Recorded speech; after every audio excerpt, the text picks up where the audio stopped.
Hi everyone, welcome to Conscious Conversations. I'm your host, Katie Augustyn. So I'm the founder of the Transformation Center, which is based in Westport, Connecticut. You know, and at the center, in addition to the individual shamanic healing sessions and transformation coaching that I do, we also host various practitioners there. They come and do workshops, classes. We even have sound baths in the backyard, which is actually my personal favorite, during the warmer weather, of course. So you can go on our website. We're going to put up the contact info. It's just Transformation Center CT for Connecticut.com. And the calendar is there, all the events. You can register right online. You can contact me.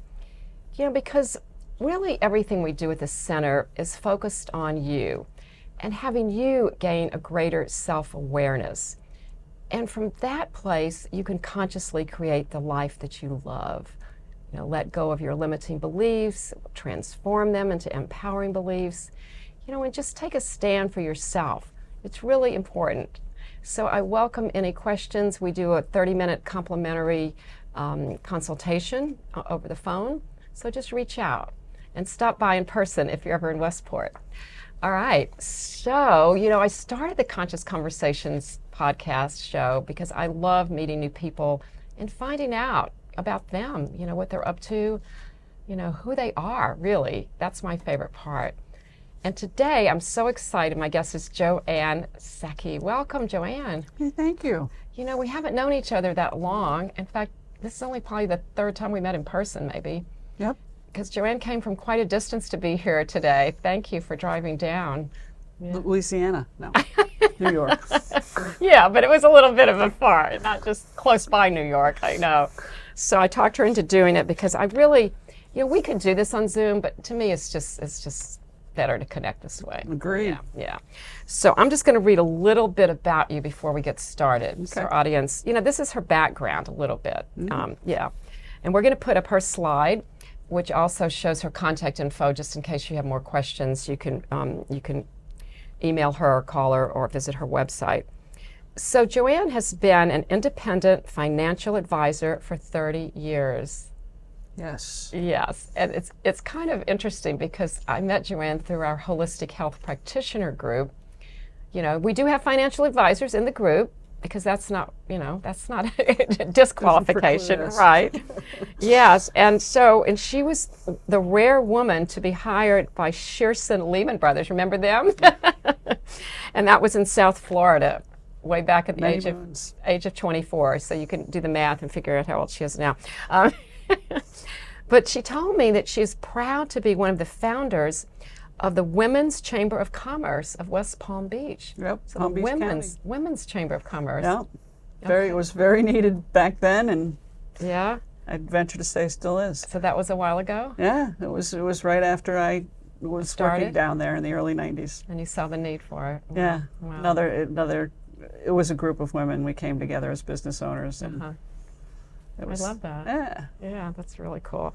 So then Joanne relocated back to the Northeast, and she's worked in several states, including New York and Connecticut, managing and monitoring investments, annuities, and life insurance for her clients. That's what I do. Yeah. And you're still doing that, but we're going to hold that thought. The fun part. Yeah, right. And she told me she especially enjoys clients who combine the need to plan financially and also to enjoy and invest in their creative purposes. Right. That's an interesting combo. Well, I think a lot of us don't get to do what we really want to do. And I think it's become more interesting of late that people do their day job and then investigate whatever keeps them creative or artistic. Yeah. And you can combine both. And I've brought mine full circle into finance so people know what I'm up to. Oh, interesting. So how does that work? I'm a comedian, and I utilize comedy to get what I think about across. It's less about the jokes and more about making people think about things that are important. Consciousness, neurological difference. I kind of circumvent the world with what I want to discuss and cover. There's nothing I won't talk about as long as it's about thinking about things differently. I'm on the autism spectrum, so it's important for me to get my unique perspective out there. Well, that is so important. I'm glad you're really doing that. Yeah. Because, and talking about it and being explicit and open about it too. You know, it's just so necessary in our world that we celebrate our differences, and whatever they are, neurological, you know, you name it, right? Yeah, and business is business, and that's fun fine. is fun, right? Yeah, right. I think it's more important of late to combine both so we can just be more authentic to others and ourselves. Yeah. So is it feeling, though, like are you moving towards something else? Like, how's... Very, very much so. Okay. I feel that I was derailed very young by forces I won't get into, but I ended up deviating from what I intended to do. I see. Willingly. But I became preoccupied with marriage and children and taking care of my mother for a number of years. She recently passed. That was something I wanted to very much do. She was my best friend. But I knew as a result of losing her, I could then turn back into self and sort of go back to the place where I was derailed. Ironically, when I started my practice 30 years ago, not the practice, but not doing the things that comedy I was interested in back then, feminism from the perspective of doing more for men and women. And now, after 30 years of dalliance, it's time to get serious about the things I think about. That's awesome. I mean, 30 years goes by like that. It I mean, did. just for our viewers, just so you know, it's really fast, right? And both of us have been around a while, me a lot longer than you. And, you know, thinking back that, you know, you can do a lot of things in your life. You don't have to do just one thing. Yeah, I had planned to utilize finance to have my own business. And then when I figured out when I was 25 I could have my own business in finance, I was like, oh, this is meant for me, because I am a numbers person. So once I figured that out, then I thought I'd have more time for me. And you just don't. You get caught up and you end up thinking you're going one way and you go in another direction. So finance has afforded me to do everything else. But now that that's over, now I get to figure out really who I am. And I'll tell you what, it's different than I thought. Really? Yeah, I was very immersed in taking care of my mom, and I adored my mother. And, she was very much, she's the one who taught me to question everything. And she's the one who would want me to do exactly what I'm doing now with my passion projects, which is essentially to spare grief and incite joy, and using comedy to do so. Oh, that's beautiful. Well, it feels like she's actually here. You bet. With us, you know, smiling down. Yeah. And I think she's also, it feels like she's, relieved is not the right word, but just like kind of excited for you, you know, because now you have this freedom. And Mom was also a comedian, and very dirty, I might add, as am I. And I plan to definitely get her involved in the whole show. Not necessarily initially, but there is a place for her eventually. It'll because come. she was born in 1927. And definitely had her voice squelched over the duration of her life. And then I got a good dose of her voice in recent years. So I can't wait to represent her. Oh, yeah. What a great way to honor her, too. Exactly. Yeah. So we'll both get what we want. That's a win-win. Yeah. So you have this freedom now. And it feels like you're also in transition in other ways. I'm moving. I'm leaving New York, going to Pennsylvania. Oh. It's a practical decision based on costs and getting wiped out in a divorce. But anyway, it's a place where I can breathe and regroup and do what I want to do and be more in the moment for myself and being more in the moment with my clients and those I interact with. It's important for me to just be as authentic as possible. Okay, so you mainly work remotely with your clients? Yes and no. Yes and no. Both? I work in about 9 states because of all the moving I did prior. I moved 16 times before I settled in New York for the second time around, if you will. So now I've been where I've been 25 years. Okay. So it's a big move. But yeah, I plan to be close enough to where a bunch of people are that I can visit and then continue with others as I always have over Zoom or over the phone. Mm-hmm. It's great that we have that option now, just in general.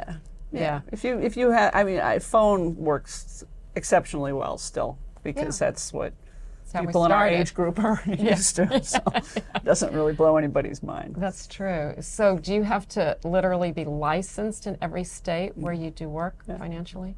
Yeah. Okay. So you have your own company and then you can just move it officially? I am an independent associated with, I can say LPL Financial. Oh, okay. So they represent, I don't know, something like 14,000 of us nationwide as independents. And then we get to do what we want under that umbrella is, I think, the best way to look at it. Okay. Wow. That sounds like a great system. Yeah. It beats corporate. Corporate finance. Right. You said you tried that for a little while, right? About 10 minutes I made it. I gave it a shot, and then I'm just so fiercely autonomous and so fiercely independent that it just made sense. Once I learned about becoming independent, it was a no-brainer. Well, it's probably a good place to learn the ropes, I would imagine. Yeah, it was a great experience. In a good and bad way, maybe? Well, I was in South Florida, and I was the second woman to be hired in 11 years, so there was a lot of waking up, a lot of waking up. And I You did that? You woke a lot of people up? I woke up. You woke up. And then I left. I went independent and came back to the Northeast because it was a better match for me as a woman.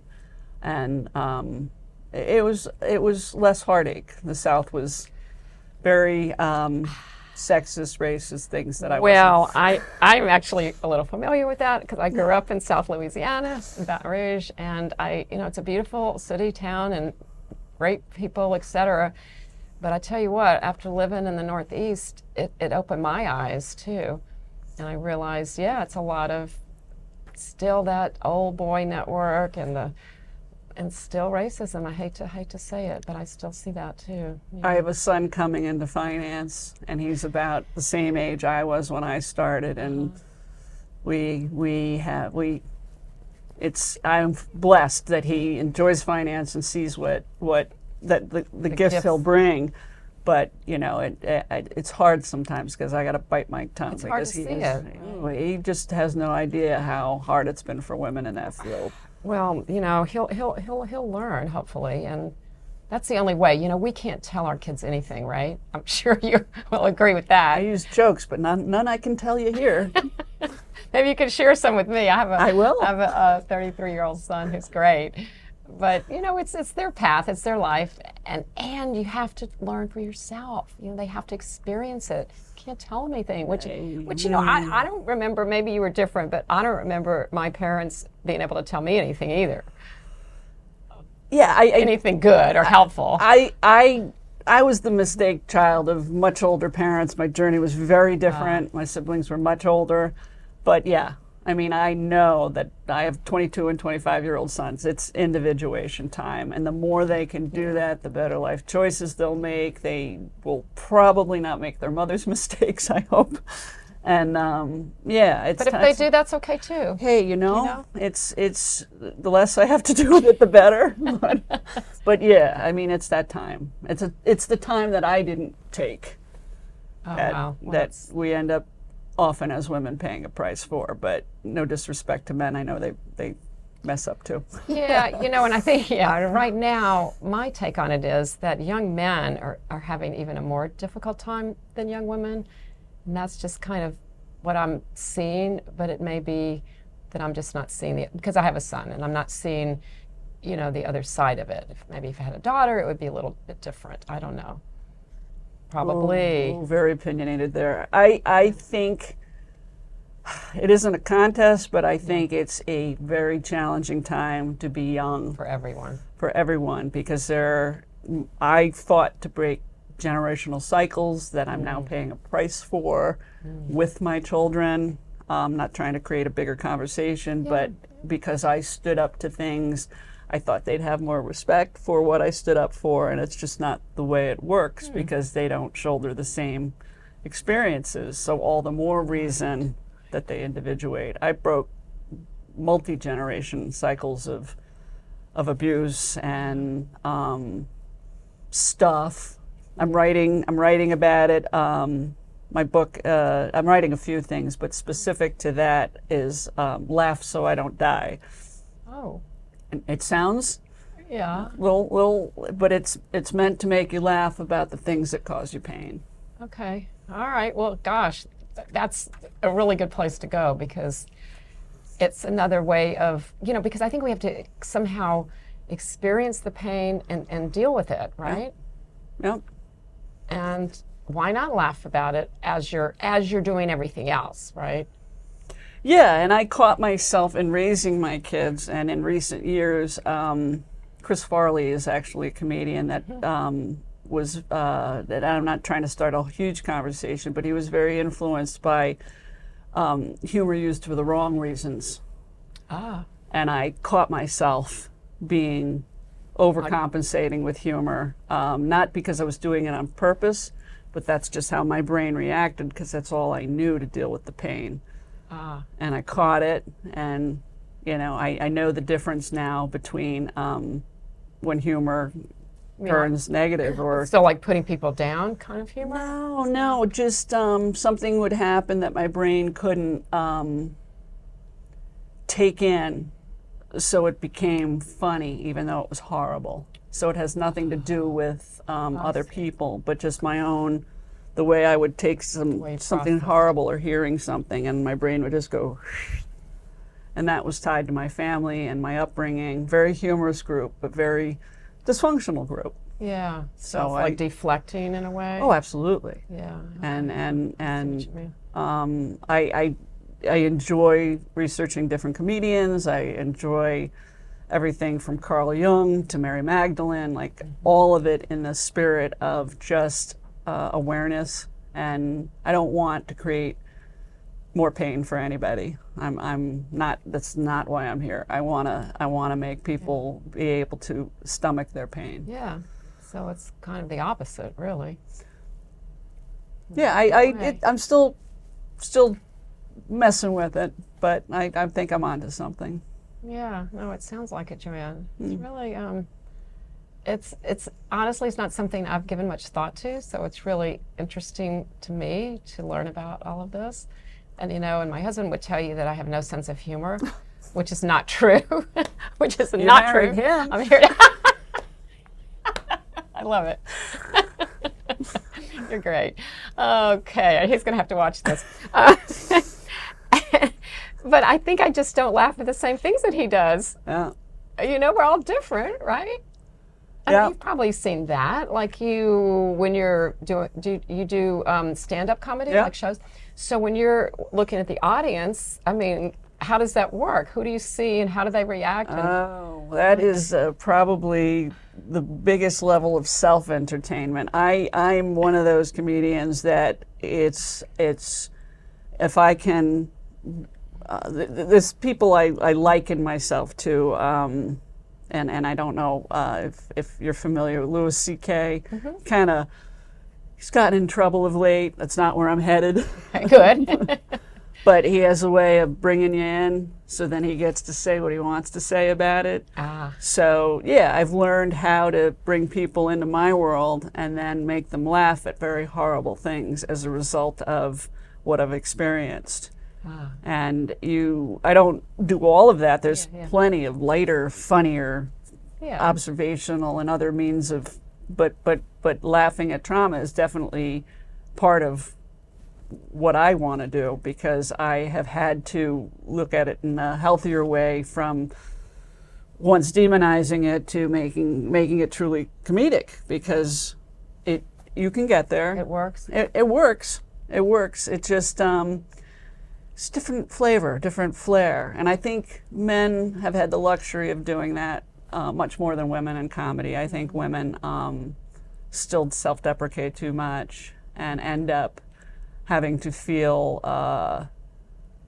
less worthy of their emotions manifesting in anger or craziness, where there's pure sanity and just a need to vent, be understood, and, move through it. I don't know how else to put it. Yeah. Well, yeah, it sounds like it's really helped you. It's worked for you, and for a lot of other people that you've given this to. So I think that's awesome. Yeah. Mary Magdalene is the persona that I'm really enjoying playing with, Okay.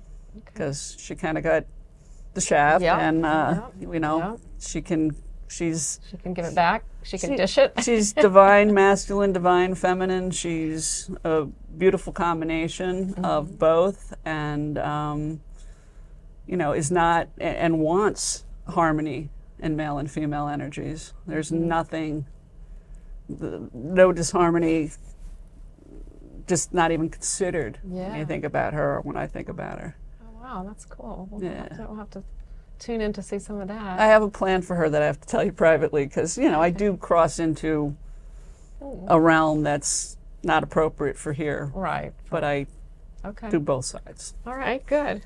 I'd love to hear more. So, it seems like that's been like your primary way of healing. Is there anything else that you want to? Yeah. I about? started the healing journey in 2015. I made a decision to start separating from my family, not my mother and father. They were not my issue. Yeah. And I paid a deep price for doing so, because I was still caring for my mother and trying to mitigate family relationships. I did the best I could.